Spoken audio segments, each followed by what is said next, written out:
ಇದರಿಂದ ನಿಮ್ಮ ಹುಚ್ಚಾಟ ಯಾರಾದ್ರೂ ನೋಡಿದ್ರೆ ಏನಾಯ್ತು? ನಾವಿಬ್ರು ಗಂಡ ಹೆಂಡತಿ, ನೆನಪಿರ್ಲಿ. ಗಂಡ ಹೆಂಡತಿ ಆದ್ರೆ ನಿಮ್ಮ ಸರಸ ಸಲಪ ಎಲ್ಲ ರೂಮಲ್ಲಿ ಇಟ್ಕೊಳ್ಳಿ, ಅಡುಗೆ ಮನೇಲೆಲ್ಲ ಅಂತ ಮುಖಕ್ಕೆ ಮಂಗಳಾರತಿ ಮಾಡ್ತಾರೆ. ಇದು ಒಳ್ಳೆ ಕತೆ ಆಯ್ತಲ್ಲ. ಹೆಂಡತಿ ಮೇಲಿರೋ ಪ್ರೀತಿ ರೂಮಲ್ಲೇ ಬರಬೇಕು, ಅಡುಗೆ ಮನೇಲಿ ಬರಬಾರ್ದು ಅನ್ನೋ ಕಾನೂನು ಏನಾದರೂ ಇದೆಯಾ? ಪ್ರೀತಿ ಎಲ್ಲಿ ಬೇಕಾದರೂ ಬರ್ಬೋದು, ಆದರೆ ಅದನ್ನು ತೋರಿಸೋ ರೀತಿ ಇದಾಗಿರಬಾರ್ದು. ಆಯ್ತು ಬಿಡಮ್ಮ ಮಹತ್ತಾಯಿ, ನಿನಗೆ ಮಾತು ಕೊಡೋಕ್ಕಾಗತ್ತಾ? ಬಿಡ್ಬೇಕಾಗಿರೋದು ನಾನಲ್ಲ, ನೀವು ಬಿಡಿ. ಏನೋ ಹೆಂಡ್ತಿನ ಮುದ್ದು ಮಾಡಬೇಕು ಅನಿಸ್ತು, ಜನ ಅದನ್ನು ತಪ್ಪಂತಾರೆ ಅಂದರೆ ಏನು ಮಾಡೋಕ್ಕಾಗತ್ತೆ? ಆಯ್ತಾಯ್ತು, ಈಗ ನೀವು ಅಡುಗೆ ಮನೆಗೆ ಬಂದಿರೋ ಕಾರಣ ಏನು ಅದನ್ನು ಹೇಳಿ. ನಿಂಗೆ ಹೆಲ್ಪ್ ಮಾಡೋಣ ಅಂತ ಬಂದೆ. ಹೇಳು ಪುಣ್ಯ, ನಿಂಗೆ ತರಕಾರಿ ಹಚ್ಕೊಡ್ಲಾ, ಒಗ್ಗರಣೆ ಹಾಕ್ಕೊಡ್ಲಾ, ಕಾಫಿ ಮಾಡಲಾ, ಇಲ್ಲ ಜ್ಯೂಸ್ ಕೊಡ್ಲಾ? ನಿಮಗೆ ನನ್ನಿಂದ ಏನೋ ಕೆಲಸ ಆಗಬೇಕು ಅನಿಸುತ್ತೆ, ಅದನ್ನು ನೇರವಾಗಿ ಕೇಳಿ. ಅದು ಬಿಟ್ಟು ಈ ರೀತಿ ಒಗ್ಗರಣೆ ಹಾಕೋದು, ಜ್ಯೂಸ್ ಕೊಡೋದು ಅದೆಲ್ಲ ಏನೋ ಬೇಡ. ಅದು ಅಮ್ಮನಿಗಂತ ಕಟ್ಸಿರೋ ಕಂಪ್ನಿಗೆ ಅಮ್ಮ ಆಗಾಗ ಆಫೀಸ್ ಬರಬೇಕಾಗತ್ತೆ. ಅವ್ರ ಕ್ಯಾಬಿನು ಸ್ವಲ್ಪ ಡಿಫ್ರೆಂಟ್ ಆಗಿರಲಿ ಅಂತ ಯೋಚನೆ ಮಾಡ್ತಿದ್ದೆ. ಅದಕ್ಕೆ ಅದ್ರ ಇಂಟೀರಿಯರ್ಸ್ ಹೇಗಿರಬೇಕು ಅಂತ ನಿನ್ನ ಹತ್ರ ಕೇಳೋಣ ಅಂತ ಬಂದೆ. ಇದು ನೇರವಾಗಿ ಕೇಳ್ಬೋದಿತ್ತಲ್ಲ. ಅಮ್ಮ ಕೂತ್ಕೊಳ್ಳೋ ಕ್ಯಾಬಿನ್ ಅಂದರೆ ನೀವು ಹೇಳ್ದಾಗೆ ಡಿಫ್ರೆಂಟ್ ಆಗಿರೋದಕ್ಕಿಂತ ಸ್ಪೆಷಲ್ ಆಗಿರಬೇಕು. ಆ ಕಂಪನಿಲಿ ಬಿಸ್ನೆಸ್ ಬಗ್ಗೆ ಮಾತಾಡಿದ್ರು ಅಲ್ಲೊಂಥರ ಡಿವೈನ್ ಫೀಲ್ ಇರಬೇಕು. ಅಮ್ಮ ಎಲ್ಲರನ್ನೂ ಪ್ರೀತಿಯಿಂದ ಮಾತಾಡಿಸ್ತಾರೆ. ಅದು ಕ್ಯಾಬಿನ್ ಆಗಿದ್ರು ಮನೇಲೆ ಕೂತಿದ್ದೀನಿ ಅನ್ಸೋ ಹಾಗಿರಬೇಕು. ಅವ್ರಿಗೆ ದೇವ್ರ ಬಗ್ಗೆ ತುಂಬ ನಂಬಿಕೆ ಇದೆ. ಅದಕ್ಕೆ ಯಾವುದಾದ್ರೂ ಒಂದು ಗೋಡೆಯಲ್ಲಿ ದೇವ್ರು ಇರೋ ಹಾಗೆ ಇಂಟೀರಿಯರ್ಗೂ ಸೂಟ್ ಆಗೋ ಥರ ಡಿಸೈನ್ ಮಾಡ್ಸೋಕ್ಕಾದ್ರೆ ಟ್ರೈ ಮಾಡಿ.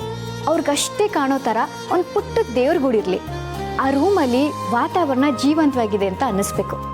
ಅದಕ್ಕೆ ಒಂದು ದೊಡ್ಡ ಫಿಶ್ ಟ್ಯಾಂಕ್ ಇಡಿ, ಅದರಲ್ಲಿ ಬಣ್ಣ ಬಣ್ಣದ ಮೀನುಗಳಿರಲಿ, ಬಣ್ಣ ಇಲ್ದಿರೋ ನೀರಿರಲಿ. ಅದೇನು ಬಣ್ಣ ಇಲ್ಲದೇ ನೀರು? ನೀರು ಅಂದಮೇಲೆ ಬಣ್ಣ ಇರಲ್ಲ ತಾನೆ? ಅದಕ್ಕೆ ತಾನೇ ಬಣ್ಣ ಬಣ್ಣದ ಮೀನುಗಳಿರೋದು. ಅಮ್ಮನ ವ್ಯಕ್ತಿತ್ವದ ಹಾಗೆ ಅವ್ರ ಭಾವನೆಗಳಿಗೆ, ಅವ್ರ ಪ್ರೀತಿಗೆ ಬಣ್ಣ ಇದೆ, ಆದರೆ ಅವ್ರ ಗುಣಕ್ಕೆ, ಆಡಂಬರಕ್ಕೆ ಬಣ್ಣ ಇಲ್ಲ. ಅದು ತುಂಬ ಸಿಂಪಲ್ ಆಗಿರುತ್ತೆ. ಪುಣ್ಯ, ಅದಕ್ಕೆ ಇಂಥ ವಿಷಯಗಳು ನಿನ್ನ ಹತ್ರ ಡಿಸ್ಕಸ್ ಮಾಡಬೇಕು. ಸರಿ, ಹಾಗಾದರೆ ನೀನು ಹೇಳಿದಾಗೆ ನಾನು ಡಿಸೈನ್ ಮಾಡೋಕ್ಕೆ ಹೇಳ್ತೀನಿ. Thank you so much. ಈಗಲೇ ನಾನು ಇಂಜಿನಿಯರ್ ಜೊತೆ ಮಾತಾಡ್ತೀನಿ. ಏನೋ ಹೆಲ್ಪ್ ಮಾಡಬೇಕು ಅಂತ ಬಂದಿದ್ರಿ? ಹೌದಲ್ವಾ? ಆದರೆ ಅಡುಗೆ ಮನೇಲಿ ಬೇಡ ಅಂತ ನೀನೇ ತಾನೇ ಹೇಳಿದೆ. ಈಗ ಹೋಗ್ತಿರೋ ಇಲ್ವೋ? ಹೋಗ್ತೀನಮ್ಮ, ಹೋಗ್ತೀನಿ. ಆದರೆ ನೀನು ಹೇಳಿ ಡಿಸೈನ್ ಆಗಲಿ, ನಿನ್ನ ಮಾತುಗಳಾಗಲಿ ಅದ್ಭುತವಾಗಿತ್ತು. Thank you.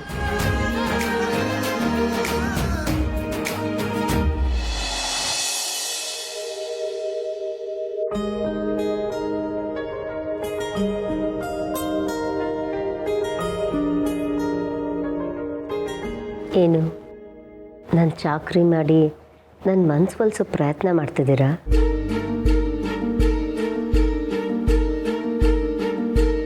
ಈ ಹಿಂದೆನೂ ನಿಮಗೆ ಕಾಫಿ ಕೊಟ್ಟಿದ್ದೀನಿ, ಆಗ ಅದು ನಿಮಗೆ ಚಾಕ್ರಿ ಅನ್ನಿಸ್ಲಿಲ್ಲ. ಈಗ ಚಾಕ್ರಿ ಅಂತ ಯೋಚನೆ ಮಾಡ್ತಾ ಇದ್ದೀರಾ? ಅಂದರೆ ಆ ಘಟನೆ ಆದಾಗ್ಲಿಂದ ಮನಸ್ಸಲ್ಲಿ ಆತಂಕ ಬಂದಿರೋದು ನಿಮಗೆ ಹೊರತು ನನಗಲ್ಲ. ಬದಲಾಗಬೇಕಾಗಿರೋದು ನೀವು, ನಾನಲ್ಲ. ನನಗೆ ಯಾವ ಸ್ವಾರ್ಥನೂ ಇಲ್ಲ, ಯಾವ ಉದ್ದೇಶನೂ ಇಲ್ಲ. ನಾನು ಏನೇ ಮಾಡಿದ್ರು ಪ್ರೀತಿಯಿಂದ ಮಾಡ್ತೀನಿ ಅಷ್ಟೆ. ಇದೇನಿದು? ನನಗೆ ಕೇಳಿಸ್ದೇ ಇರೋ ಹಾಗೆ ಇಬ್ಬರೇ ಏನೋ ಮಾತಾಡ್ಕೋತಿದ್ದಾರೆ.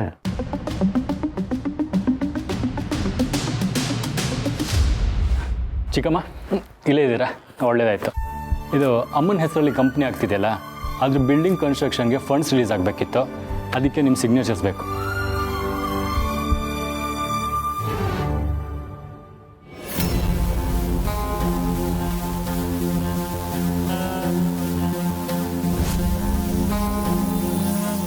ಮೊದಲು ಇವಳ ಕೈಯಿಂದ ಹೇಗಾದರೂ ಮಾಡಿ ಈ ಅಕೌಂಟ್ಸ್ ಅಧಿಕಾರನೆಲ್ಲ ಕಿತ್ಕೋಬೇಕು.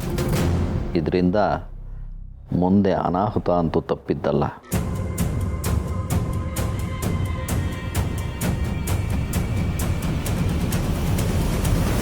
ನೋಡಿ, ನಿಮ್ಮ ಕಂಪನಿ ಕೆಲಸ ಆಗಬೇಕು ಅಂದರೂ ನನ್ನ ಸಹಿನೇ ಬೇಕಂತೆ. ಅದಕ್ಕೆ ಹೇಳ್ತೀನಿ, ಈ ಜವಾಬ್ದಾರಿ ಎಲ್ಲ ನನಗೆ ಬೇಡ, ನೀವೇ ಯಾರಾದರೂ ನೋಡ್ಕೊಳ್ಳಿ ಅಂತ. ಅಯ್ಯಯ್ಯೋ, ಹಾಗೆಲ್ಲ ಆಗಲ್ಲ ಚಿಕ್ಕಮ್ಮ. ಇಷ್ಟು ವರ್ಷ ಎಲ್ಲ ನೀವೇ ನೋಡ್ಕೊ ಬಂದಿದ್ದೀರಾ. ಆಮೇಲೆ ನಿಮ್ಮಷ್ಟು ಚೆನ್ನಾಗಿ ಮ್ಯಾನೇಜ್ ಮಾಡೋಕ್ಕೆ ನಮ್ಗೆ ಯಾರಿಗೂ ಬರಲ್ಲ. ಈ ವ್ಯವಹಾರ ಎಲ್ಲ ನೀವೇ ನೋಡ್ಕೋಬೇಕು. ನನ್ನ ಮೇಲೆ ಅದೆಷ್ಟು ನಂಬಿಕೆ ಅವಿ ನಿನಗೆ? ನನಗೆ ಮಾತ್ರ ಅಲ್ಲ ಚಿಕ್ಕಮ್ಮ, ಈ ಮನೇಲಿ ಎಲ್ಲರೂ ನಿಮ್ಮ ಮೇಲೆ ಅಷ್ಟೇ ನಂಬಿಕೆ ಇಟ್ಟಿದ್ದಾರೆ. ನೀವೆಲ್ಲ ನನ್ನನ್ನು ಎಷ್ಟು ನಂಬ್ತೀರಾ ಅಲ್ವಾ? ಯಾವತ್ತಾದರೂ ಒಂದಿನ ನಾನು ನಿಮಗೆ ಮೋಸ ಮಾಡ್ತೀನಿ ಅಂತ ನಿಮಗೆ ಅನಿಸೇ ಇಲ್ವಾ?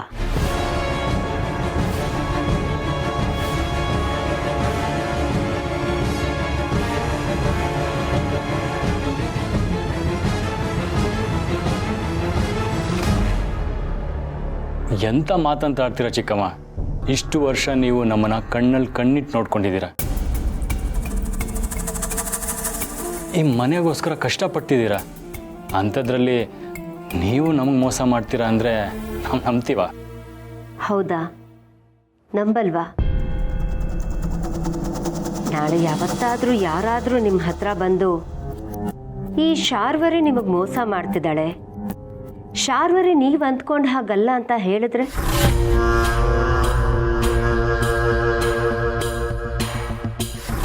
ಏನು ತಮಾಷೆ ಮಾಡ್ತಿದ್ದೀರಾ? ಯಾರೋ ಮನೆಯವರು ಬಂದು ಏನೋ ಹೇಳಿದ್ರು ಅಂತ ನಾವು ನಂಬ್ತೀವ? ಯಾರೋ ಯಾಕೆ, ಆ ದೇವರೇ ನಮ್ಮ ಎದುರು ಬಂದು ನಿಮ್ಮ ಬಗ್ಗೆ ಏನೇ ಹೇಳಿದ್ರು ನಾವು ನಂಬಲ್ಲ. ಹಾಗೇನಾದರೂ ನೀವು ಮೋಸ ಮಾಡ್ತಿದ್ದೀರಾ ಅಂತ ನಮ್ಗೆ ಅನುಮಾನ ಬಂದರೆ ಆ ದಿನ ನಾವು ಸತ್ತ ಹಾಗೆ.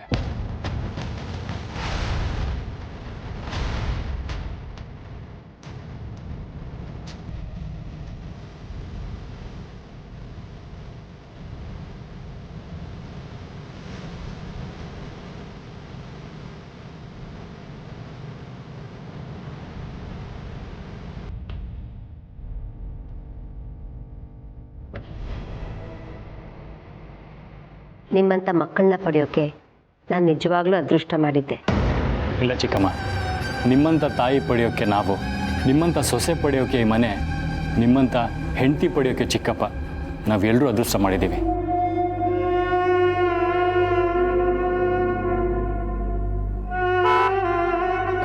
ಸರಿ ಚಿಕ್ಕಮ್ಮ, ಸಮತ್ ಬಂದ ಅನ್ಸುತ್ತೆ, ನಾನು ಹೊರಡ್ತೀನಿ.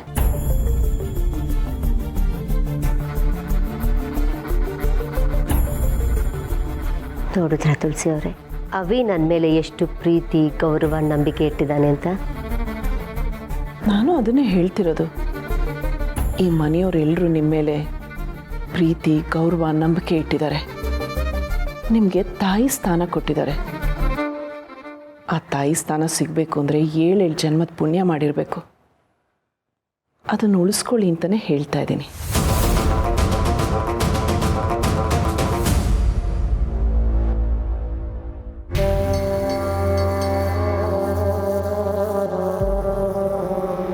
ಅದೆಷ್ಟು ನಾಟಕ ಮಾಡ್ತೀಯೋ ಮಾಡು.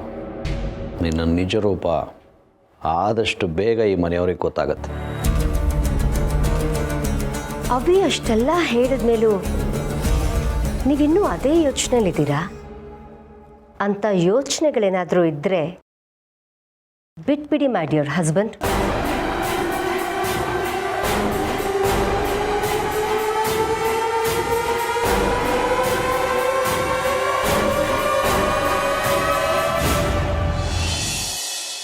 ಚೆಲ್ಲಿದರು ಮಲ್ಲಿಗೆಯ ಬಾಣರು ಎರಿ ಮ್ಯಾಗೆ,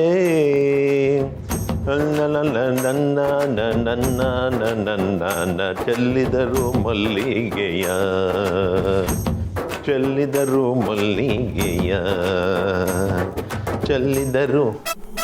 ಅಂಕಲ್, ಮನೆ ಕೆಲಸ ಎಲ್ಲ ನೀವು ಒಬ್ಬರೇ ಮಾಡ್ತಾ ಇದ್ದೀರಲ್ಲ, ಸುಸ್ತಾಗಲ್ವಾ ನಿಮಗೆ? ಹೋಗಿ ರೆಸ್ಟ್ ಮಾಡಿ, ಮಿಕ್ಕಿದ ಕೆಲಸ ನಾನು ಮಾಡ್ತೀನಿ. ಏನಮ್ಮ ನೀನು, ಈ ಕೆಲಸ ಮಾಡಿದ್ರೆ ಸುಸ್ತಾಗತ್ತಾ? ಇವೆಲ್ಲ ಚಿಟಿಕೆ ಹೊಡಿಯೋದ್ರಲ್ಲಿ ಮಾಡಿ ಮುಗಿಸ್ಬಿಡ್ತೀನಮ್ಮ. ಡೋಂಟ್ ವರಿ, ನೀನು ಬೇರೆ ಏನಾದ್ರು ಕೆಲಸ ಇದ್ರೆ ಮಾಡ್ಕೋಬೇಕು. ಆದರೂ ನಿಮಗೆ ಕಷ್ಟ ಆಗಲ್ವಾ? ಏನು ಕಷ್ಟ ನಮ್ಮ? ಕಷ್ಟಗಳನ್ನು ಇಷ್ಟಪಟ್ಟು ಕೆಲಸ ಮಾಡೋ ಜೀವ ನಮ್ಮ ಇದು. ಕಷ್ಟಪಟ್ಟರೆ ಸುಖ, ಸಂಕಟ ಬಂದರೆ ಸಂತೋಷವಾಗಿ ಅಪ್ಕೋಬೇಕು. ಸಮಸ್ಯೆ ಬಂದರೆ ದೃಢವಾಗಿ ಅವೆಲ್ಲವನ್ನ ಬಗೆಹರಿಸ್ಕೋಬೇಕು. ಕಷ್ಟಪಟ್ಟು ದುಡಿದ್ರೆ ನಮ್ಮ ಸುಖವಾಗಿ ಜೀವನ ಮಾಡೋದಕ್ಕೆ ಸಾಧ್ಯ. ಸರಿ ಅಂಕಲ್, ನಿಮ್ಮಿಷ್ಟ. ನಿಮಗೆ ಕೆಲಸ ಮಾಡೋದು ಅಷ್ಟೊಂದು ಇಷ್ಟ ಆದರೆ ನೀವೇ ಮಾಡಿ. ಗಲ್ಲು ಗಲ್ಲೆನುತ ಗೆಜ್ಜೆ ಗಲ್ಲುತ್ತ ದೆನುತ. ಇಷ್ಟ ಇಲ್ಲದೆ ಇದ್ರೂ ಕಷ್ಟಪಟ್ಟು ಕೆಲಸ ಮಾಡ್ತಿದ್ದೀನಿ. ಮನಸ್ಸಿಲ್ದಿದ್ರು ಎಲ್ಲ ಕೆಲಸಗಳನ್ನು ಬೈಕೊಂಡಾದರೂ ಮಾಡ್ತಿದ್ದೀನಿ. ಇಷ್ಟೆಲ್ಲ ಮಾಡ್ತಿರೋದು ನೀವು ನನ್ನನ್ನು ನಂಬಬೇಕು ಅಂತ. ನನ್ನ ಮೇಲೆ ನಂಬಿಕೆ ಇಡಿ. ಆಮೇಲೆ ನಿಮ್ಮ ತಲೆ ಮೇಲೆ ನಾನು ಚಪ್ಪಡಿ ಕಲ್ಲು ಎಳಿತೀನಿ. ಗಲ್ಲು ಗಲ್ಲೆನುತ ಗೆಜ್ಜೆ ಗಲ್ಲುತ್ತ ದೆನುತ ಗೆಜ್ಜೆ ಗಲ್ಲುತ್ತ ದೆನುತ. ಸಂಧ್ಯಾ, ಅಂಕಲ್ ತುಂಬ ಬದಲಾಗಿದ್ದಾರೆ ಅನಿಸುತ್ತೆ. ಮನೆ ಕೆಲಸ ಎಲ್ಲ ಪಾಪ ಅವರೊಬ್ಬರೇ ಮಾಡ್ತಾ ಇದ್ದಾರೆ. ಮಾಡ್ಲಿಕ್ಕೆ ಬಿಡು ಸಿರಿ. ಇದುವರೆಗೂ ಅವ್ರು ಮಾಡಿರೋ ಪಾಪದ ಕೆಲಸಗಳು ಒಂದೋ ಎರಡೋ.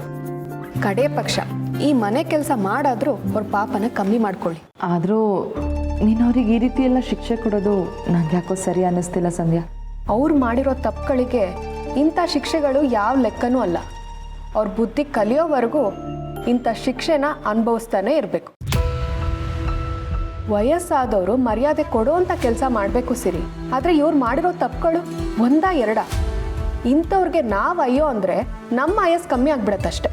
ನೀನು ಏನೇ ಹೇಳು, ನಂಗೆ ಯಾಕೋ ಪಾಪ ಅವ್ರ ಕೈಯಲ್ಲಿ ಮನೆ ಕೆಲಸ ಎಲ್ಲ ಮಾಡಿಸ್ತಾ ಇರೋದು ಸರಿ ಅನ್ನಿಸ್ತಿಲ್ಲ. ಅವರೇನೋ ಈ ಕೆಲಸಗಳನ್ನ ಸುಮ್ಮನೆ ಮಾಡ್ತಿಲ್ಲ ಸಿರಿ. ನೀನು ಅನ್ಕೊಂಡಾಗೆ ಅವರು ಬದಲಾಗೂ ಇಲ್ಲ. ನಿಮ್ಮನ್ನೆಲ್ಲ ನಂಬಿಸಿ ಈ ಆಸ್ತಿನ ಲಪ್ಟಾಯಿಸ್ಬೇಕು ಅನ್ನೋ ಆಸೆಗೆ ಈ ರೀತಿ ನಾಟಕ ಮಾಡ್ತಿದ್ದಾರಷ್ಟೆ. ಏನು ಹೇಳ್ತಿದ್ಯಾ ಸಂಧ್ಯಾ ನೀನು? ಆಸ್ತಿ ಆಸೆಗೆ ಹೀಗೆಲ್ಲ ನಾಟಕ ಮಾಡ್ತಿದ್ದಾರಾ? ಹೌದು ಸಿರಿ, ನಾನು ಬದಲಾಗಿಲ್ಲ. ಈ ಮನೆ ಆಸ್ತಿ ಹೊಡೆಯೋಕ್ಕೆ ನಾನು ಬದಲಾಗಿದ್ದೀನಿ ಅಂತ ನಾಟಕ ಮಾಡ್ತಿದ್ದೀನಿ. ನೀವು ಹಾಗೆ ಇರಿ ಅಂತ ಸುಳ್ಳು ಹೇಳಿದೆ. ಅಷ್ಟು ಸಾಕು ನೋಡು. ಮಾವ ಈ ಆಸೆ ಸಿಗುತ್ತೆ ಅನ್ನೋ ಆಸೆಗೆ ನನ್ನ ತಾಳಕ್ಕೆ ತಕ್ಕ ಹಾಗೆ ಕುಣಿತಿದ್ದಾರೆ. ಛೇ, ಇವ್ರಿಗೆ ಯಾಕಾದರೂ ಈ ರೀತಿ ಕೇಡು ಬುದ್ಧಿ ಬಂದಿದ್ಯೋ? ನೆಮ್ಮದಿಯಾಗಿ ಮನೆಯಲ್ಲಿ ಇದ್ಕೊಂಡು ಜೀವನ ಸಾಗಿಸ್ಬೋದು. ಅದು ಬಿಟ್ಟು ಈ ವಯಸ್ಸಲ್ಲಿ ಆಸ್ತಿ ಆಸೆ ಯಾಕೆ ಇವರಿಗೆ? ಅಲ್ವಾ, ನಿನಗೂ ಆ ಯೋಚನೆ ಬಂತು ತಾನೆ? ಇವ್ರು ಬುದ್ಧಿವಂತರ ಈ ನಾಯಿ ಬಾಲ ಇದ್ದ ಹಾಗೆ. ಅಷ್ಟು ಸುಲಭಕ್ಕೆ ಸರಿ ಹೋಗಲ್ಲ. ಅದಕ್ಕೆ ಕೈಯಲ್ಲಿ ಬೆತ್ತ ಇಟ್ಕೊಂಡ್ರೆ ಬಾಲ ಅಲ್ಲಾಡಿಸ್ಕೊಂಡು ಹೇಳಿದ ಮಾತನ್ನ ಕೇಳ್ತಾರೆ.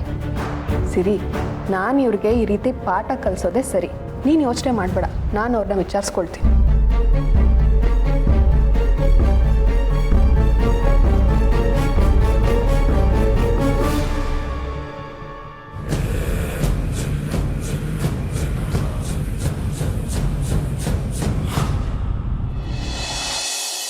ಹೊಸ ಕಂಪನಿ ಕಟ್ಟೋಕೆ ಅಂತ 1 ಕೋಟಿ ದುಡ್ಡು ರಿಲೀಸ್ ಆಗ್ತಾ ಇದೆ. ಲೆಕ್ಕದಲ್ಲಿ 1 ಕೋಟಿನೇ ತೋರಿಸ್ಬೇಕು. ಅದರಲ್ಲಿ ನನಗೆಷ್ಟು ಪರ್ಸೆಂಟೇಜ್ ಬರಬೇಕು ಅಂತ ನಿಮಗೆ ಗೊತ್ತಿದೆ ಅಲ್ವಾ? ನೀವು ಎಲ್ಲೆಲ್ಲಿ ಕಟ್ ಆಫ್ ಮಾಡ್ತಿರೋ, ಏನು ಮಾಡ್ತಿರೋ ನನಗೆ ಗೊತ್ತಿಲ್ಲ. ಆದರೆ ಅಷ್ಟು ದುಡ್ಡು ನನಗೆ ಬಂದುಬಿಡ್ಬೇಕು. ನನ್ನ ಪ್ರೈವೇಟ್ ಅಕೌಂಟ್ ಡೀಟೇಲ್ಸ್ ನಿಮ್ಮ ಹತ್ರ ಇದೆ ಅಲ್ವಾ? ಅದರಲ್ಲಿ ಅರ್ಧಕ್ಕರ್ಧ ದುಡ್ಡು ನನಗೆ ಸೇರಬೇಕು.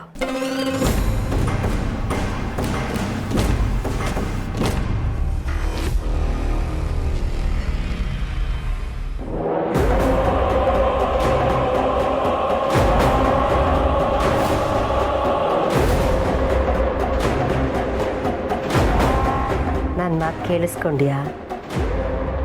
ನನಗೇನು ಅಭ್ಯಂತರ ಇಲ್ಲ, ಭಯನೂ ಇಲ್ಲ. ಹೌದು, ಭಯ ಪಡಬೇಕಾಗಿಲ್ಲ. ಯಾಕೆಂದರೆ ಮನೆಯವರು ನಿನ್ನನ್ನು ಅಷ್ಟು ನಂಬಿದ್ದಾರೆ. ಆದರೆ ನೀನು ಭಯ ಪಡಬೇಕಾಗಿರೋದು ಅಂಥ ಒಳ್ಳೆ ನಂಬಿಕೆಗೆ ದ್ರೋಹ ಮಾಡ್ತಾ ಇದ್ದೀನಲ್ಲ ಅಂತ. ನಂಬಿಕೆ ದ್ರೋಹದ ಬಗ್ಗೆ ನೀನು ಮಾತಾಡ್ಬೇಡ.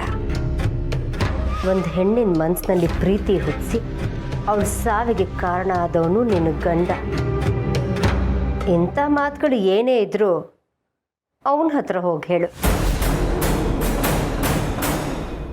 ಈಗಲೂ ನನಗೆ ಇನ್ನೊಂದು ಅವಕಾಶ ಕೊಡ್ತಾ ಇದ್ದೀನಿ. ಈ ಮನೆಯಿಂದ ಹೊರಟು ಹೋಗಿ ನಿನ್ನ ಜೀವ ಉಳಿಸ್ಕೊ. ನಾನು ನಿನಗೆ ಮತ್ತೆ ಮತ್ತೆ ಹೇಳ್ತಾ ಇದ್ದೀನಿ, ಮಾಧವ್ ಅವರು ನಿನ್ನ ಅಕ್ಕನಿಗೆ ಮೋಸ ಮಾಡಿಲ್ಲ ಅಂತ.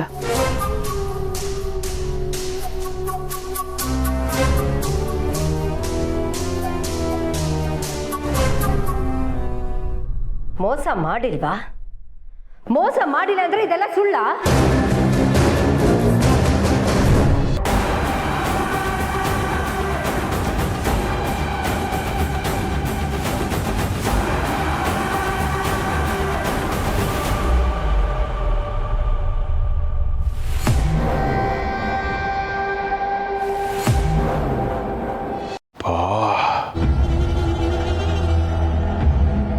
ಎಷ್ಟು ಕೊಬ್ಬಿರ್ಬೇಡ ಇವಳಿಗೆ.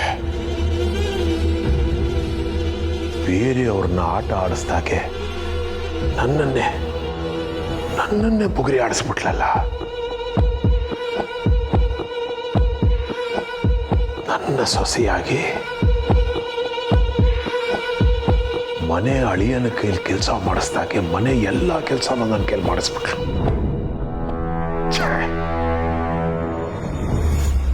ಆಸ್ತಿ ಸಿಗತ್ತೆ ಅನ್ನೋ ಆಸೆಗೆ ನಾನು ಇವ್ರು ಹೇಳ್ದಾಗೆಲ್ಲ ಆಟ ಆಡಿ ನಾಟಕ ಆಡ್ಬಿಟ್ಟೆ. ಇರಲಿ,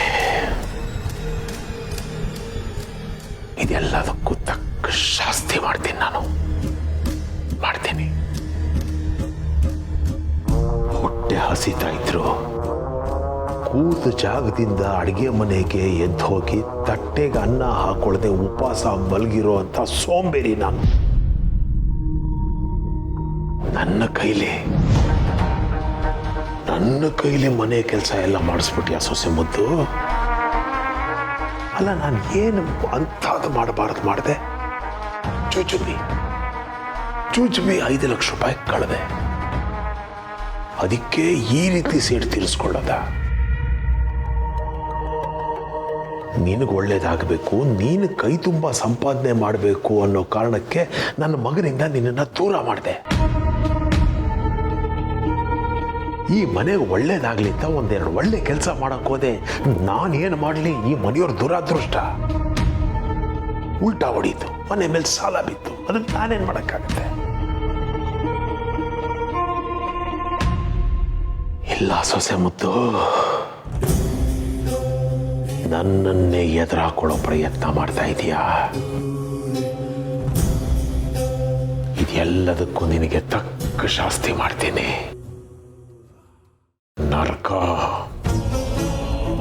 ನರಕ ತೋರಿಸ್ತೀನಿ ನಿನಗೆ. ನರಕ.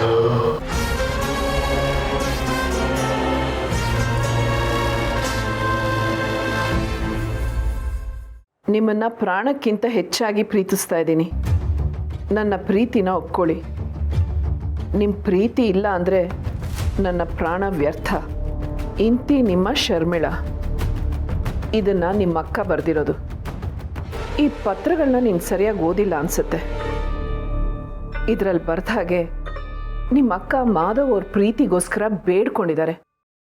ಮಾಧವ್ ಅವ್ರ ಪ್ರೀತಿ ಬೇಕು ಅಂತ ಹಠ ಹಿಡಿದಿದ್ದಾರೆ. ಕೋಪದಿಂದನೂ ಹೇಳಿದ್ದಾರೆ, ಆವೇಶದಿಂದನೂ ಹೇಳಿದ್ದಾರೆ. ಅಂದರೆ ಮಾಧವ್ ಅವ್ರನ್ನ ಅವ್ರು ಪ್ರೀತಿ ಮಾಡ್ತಿದ್ರೆ ಹೊರತು ಮಾಧವ್ ಅವರು ಅವ್ರನ್ನ ಪ್ರೀತಿ ಮಾಡ್ತಾ ಇರಲಿಲ್ಲ. ಹಾಗಿರುವಾಗ ಮಾಧವ್ ಅವ್ರು ಮೋಸ ಮಾಡಿದ್ದಾರೆ ಅನ್ನೋದಕ್ಕೆ ಹೇಗೆ ಸಾಧ್ಯ?